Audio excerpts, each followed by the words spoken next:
Someone catches your eye right when you mess up, or worse, pays you a compliment in front of a group, and suddenly you feel heat crawling up your neck into your cheeks. Your ears go warm. You will it to stop, and somehow that makes it worse.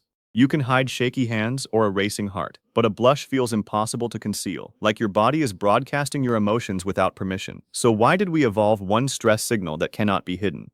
This is the real reason your face turns red when you feel embarrassed, and why fighting it backfires. Here is the strange part. That heat rises before you even consciously feel embarrassed. Your amygdala, the brain's built-in threat detector, spots something it reads as social danger, being watched, judged, caught, and it fires an alarm in a fraction of a second. That alarm flips on your sympathetic nervous system, the same switch used for fight or flight. Only this time there is no lion, no car swerving into your lane, just eyes on you. And unlike a racing heart tucked safely under your ribs, this particular alarm shows up on the one part of you that is always in view.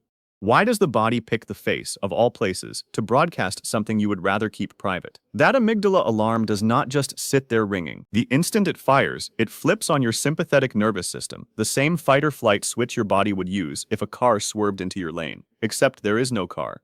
There is just a room full of eyes on you after you tripped over a word, or a friend saying something kind in front of a group. Your body does not really distinguish between social danger and physical danger. Being watched, judged, or caught registers as a threat either way, and it gets the exact same emergency response. So what does that emergency response actually do? The sympathetic surge triggers something called vasodilation, specifically in the blood vessels of your face. Vasodilation just means those vessels widen, fast, letting more blood flow near the surface of your skin. This is not a metaphor for what you are feeling. It is the literal physical cause of it. That crawling heat up your neck, the warmth blooming in your cheeks, your ears going hot within seconds, that is blood, real blood, moving closer to your skin's surface right now. Your body is not imagining the sensation. It is manufacturing it, in real time, faster than you can consciously process what triggered it. Here is where it gets specific, and this is the part most people never learn. Why does this happen on your face, and not your arm or your back, where plenty of blood vessels also exist? The answer is density. Facial skin has a much higher concentration of small, reactive blood vessels than most other skin on your body. Your face is basically wired for visibility in a way your forearm is not. So when the sympathetic system sends its signal, the face lights up first and most intensely, along with the neck and ears, because those regions share that same dense capillary network. Your body is not malfunctioning by turning red specifically there. It is responding exactly the way that tissue is built to respond. Let's pause and map what we have so far, because this chain moves fast enough to feel like magic when it is really just biology. A perceived social threat fires the amygdala. The amygdala flips the sympathetic switch. That switch rapidly widens the uniquely dense blood vessels in your face. All of that happens before you have consciously finished the thought, "I am embarrassed." That is why the blush always seems to beat you to the punch. It is not that you are slow to notice your own feelings. It is that your alarm system is simply faster than conscious awareness, every single time. Now here is the twist that explains the part that actually frustrates people the most. Once those facial vessels dilate, they do not snap back shut the way vessels elsewhere in your body do. Somewhere else, blood vessels can constrict quickly, tightening back down almost as fast as they opened. Facial vessels are slower to reverse. So even after the triggering moment has passed, even after the joke is over or the compliment has been accepted, the redness lingers. This is the exact paradox from the beginning. Trying to will a blush away does not work, and here is the deeper reason why. It is not a failure of self-control. It is vessel biology. You are fighting a physical property of your own skin, not a lack of composure. But it gets even more tangled, because trying to suppress a blush can actually make it worse, and now you can see exactly why. The moment you notice yourself blushing and think, "Stop this, right now," that awareness itself becomes a new trigger. Your brain registers, "I am visibly exposed," as another moment of social threat, so the amygdala fires again.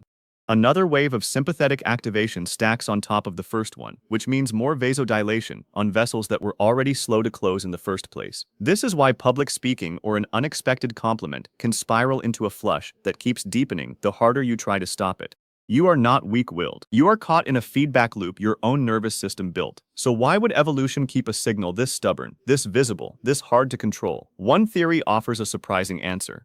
Blushing may function as an honest social signal, something that communicates, "I know and I care what you think," without you having to say a single word. Early humans lived in small, tightly knit groups where social standing mattered for survival. A visible, involuntary blush after a mistake may have helped repair a social bond faster than words could, showing genuine awareness rather than defensiveness. The very thing that feels like betrayal might have been a peace offering your ancestors could not fake. Which raises one more piece of the puzzle. If blushing is meant to be an honest signal, why does it feel so wildly exaggerated to the person experiencing it? Often the internal heat feels enormous, while to everyone else in the room, it barely registers. That gap exists because your own self-focused attention, combined with a visible physical cue, magnifies the feeling of exposure far beyond what is actually being observed. You feel like a flashing siren. Most people around you see a faint pink tint, if they notice anything at all. Here is the part that changes everything about how this feels. The blush reflex is not a one-way door. The same nervous system that slams the alarm on also has a built-in counterbalance, a second system called the parasympathetic nervous system, whose entire job is to tell the body the danger has passed. Fighting the sympathetic surge head-on just fires the amygdala again, as we already saw. But working with this second system is a completely different move. You are not suppressing anything. You are simply feeding your body a signal it already knows how to read.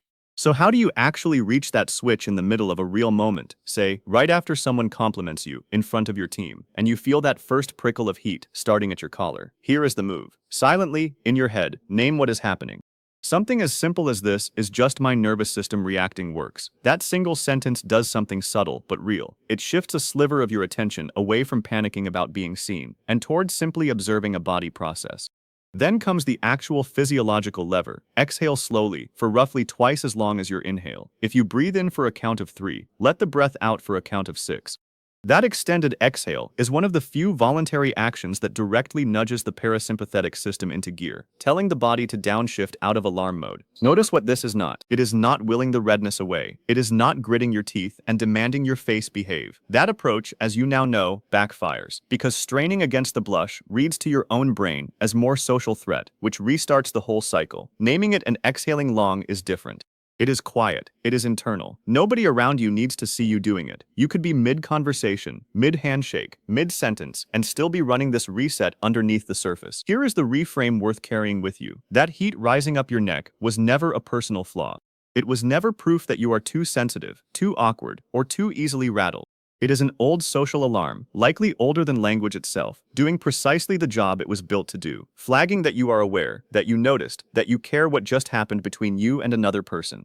Somewhere back in human history, that visible flush may have helped repair a moment of social friction, faster than any apology could. You inherited a signal built for honesty, not for shame. Now about expectations, because this matters. Using the naming and exhale technique will not make your face stop turning red. That is not the promise here, and anyone who tells you otherwise is overselling a nervous system reflex that runs deeper than conscious control. What you can actually notice, if you pay attention over the next handful of times this happens, is the tail end of the reaction. Watch how long the warmth lingers in your ears. Watch how quickly the heat in your cheeks starts to fade once you have named it and slowed your exhale, compared to a moment when you just gritted through it. Some people notice the intensity settle a little faster. Some notice it feels less overwhelming even while the color is still there. Pay attention without judging what you find. So the next time someone catches your eye right when you stumble, or hands you a compliment you were not ready for, and that familiar heat starts climbing your neck, you now know exactly what is happening underneath your skin. An ancient alarm fired before you could think.